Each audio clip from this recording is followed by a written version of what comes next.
guys, how are you all doing? Welcome back to my channel. So today we are discussing the very few books that I read in the month of August.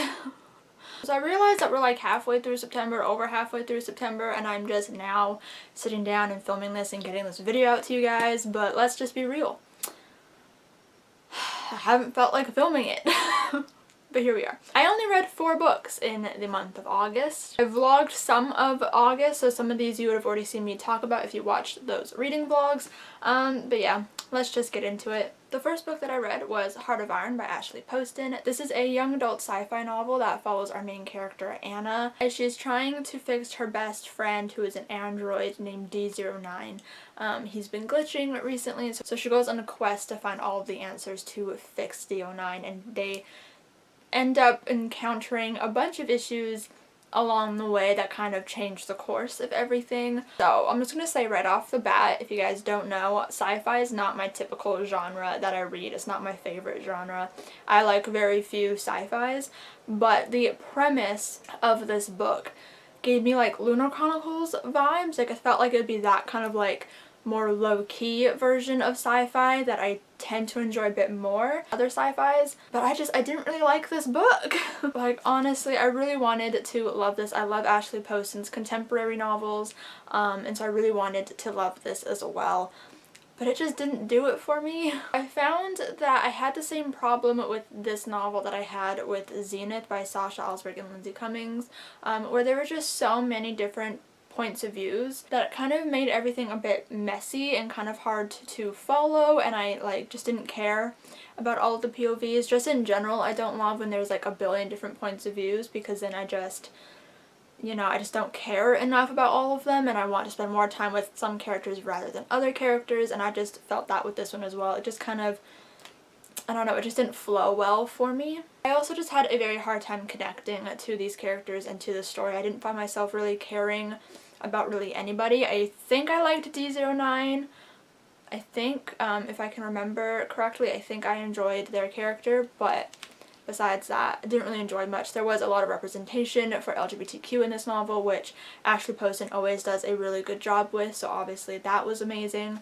But besides that, this book just wasn't it for me. It's also like really long, and it didn't do anything for me, and I just honestly don't think I'll ever pick up the sequel to this. I honestly don't even remember what happens in this book. I don't remember the ending of this book, and so I don't think that it is for me, which is really unfortunate because I really wanted to love it, but I don't, and I'm very sad about it. I rated it a 3 out of 5 stars, which I feel like is a bit of a high rating, but let's just go with it because I don't remember enough to decide on a new rating, so 3 out of 5 stars for this one. The next book that I read, I actually started in July for the reading rush and finished it in August, and that is How to Make a Wish by Ashley Herring Blake.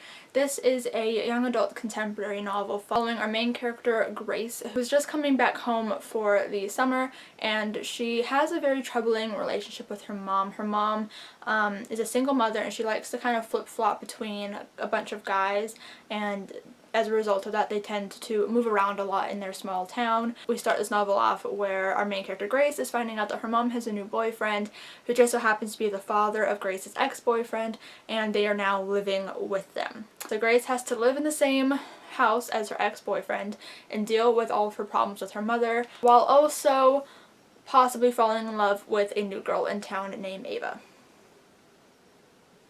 Yes, so this is a female-female relationship focused book. I believe our main character is bisexual from what I can remember. I think that's how she identifies, and I don't remember if there was ever a label put on Ava. Honestly, I read this last month. I don't remember. I really enjoyed this book. It was one of those books that it took me a while to realize just how invested I actually was in the story. I was just kind of like along for the ride, and I was like, yeah, this is good. But then like there was a part near the end where I started to cry a little bit because of what was happening with our main character in her life. And I love books where I don't fully realize how much I'm loving it until the book like evokes an emotion like that. I really enjoyed these characters and the relationship that forms between Grace and Ava, and kind of how they helped each other through what they were both going through, and kind of just like formed this beautiful relationship with each other.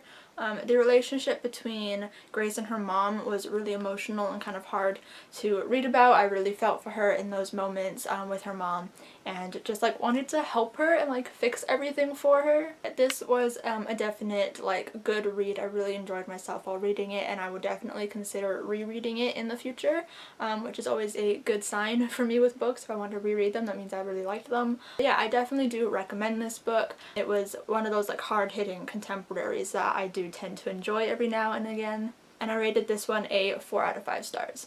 I'm not going to talk about this next one too much because duh. Harry Potter and the Half-Blood Prince by J.K. Rowling. This was to continue my reread of the series. I annotated it, of course, and I obviously love this book, had a really good time. Every time I reread this specific book, I love it a little bit more than the last time. I always think it's one of like my least favorites, and then I reread it and I have to rethink everything. It's so hard, but I absolutely adore this book and everything that happens in it. It's really amazing. Lots of funny moments, lots of orange tabs here. I just, obviously, 5 out of 5 stars. I love this book. I love Harry Potter. Are we surprised? No, we are not. Then the last book that I read was actually a graphic novel. Laura Dean Keeps Breaking Up With Me by Mariko Tamaki and Rosemary Valero O'Connell. I believe our main character's name is Freddie, and we follow her. It's another female-female relationship focused book, I guess. So we follow our main character, Freddie, who is dealing with this breakup between her and her girlfriend, Laura Dean. And Laura Dean has this habit of breaking up with Freddie and then kind of like crawling back to her. And it's like this very toxic kind of relationship. And so this entire book, Freddie is kind of like dealing with that and kind of, you know, deciding like, do I really want to get back with her? Is this like a healthy thing? Meets new friends. Yeah, and she finds out when she's with Laura Dean and focusing on Laura Dean, she ends up being a really bad friend to her friends, and just it's a really toxic situation. And I really enjoyed this graphic novel. If you guys know me at all, graphic novels are not usually my cup of tea. I like them. If it's a good graphic novel, I tend to enjoy them, but if it's not like, if it's like just like a standalone, like its own thing and doesn't have any like backstory, like, you know, like Wires and Nerve by Marissa Mayer is a continuation of the Lunar Chronicles, and so I love that because I'm already connected to all those characters and everything, and so that's why I love it so much, because I'm already invested. But when it's a brand new story and I have no backstory for it, it's just boom, graphic novel. I find it hard to connect to characters. I am a character driven reader, and I find it just hard to like enjoy the story as much as if it were like a physical novel. But I actually really did enjoy this one. I was laughing at some parts, I got sad at some parts. I really liked our main character. I felt for her with her situation with a toxic relationship, and I just wanted her to like get out of it and be like, I don't need Laura Dean, because I hated Laura Dean. Laura Dean was such a toxic person, a manipulative person who just kind of took advantage of Freddie and her love for Laura Dean, and I really hated that. I really loved the representation in this book. Pretty much every single character, if I'm not mistaken, was a part of the LGBTQ community. Like I said, I read this last month, so I can't remember all the identities and everything, but there were a lot of different LGBTQ characters, which was amazing. So if you're looking for that, this is the perfect graphic novel for you. I loved the exploration of toxic relationships and how it can negatively impact other aspects of your life. Like I mentioned earlier, when she's with Laura Dean and kind of like in Laura Dean like focus mode, she kind of forgets about her friends and is not there for her friends. There was like this big thing that happens with her best friend throughout the book, and she's just like oblivious to it because she's dealing with Laura Dean, and her other friends are kind of like, have you talked to your best friend recently? Like, you should go talk to them. And I just really enjoyed that kind of conversation that was happening throughout the entire graphic novel. Favorite part of this graphic novel was definitely the art style. It was like this really like simplistic, cute style, and it was all done in black and white except for the few splashes of like this beautiful pastel pink color. And I don't know, I thought it was adorable and really endearing and really beautiful, and so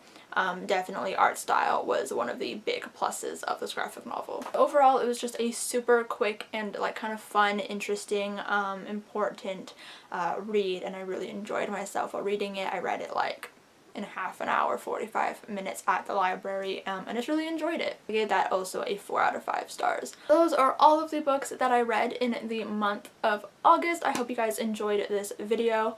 If you did, make sure to give it a huge thumbs up. Subscribe if you have not yet already, and I'll see you guys next time.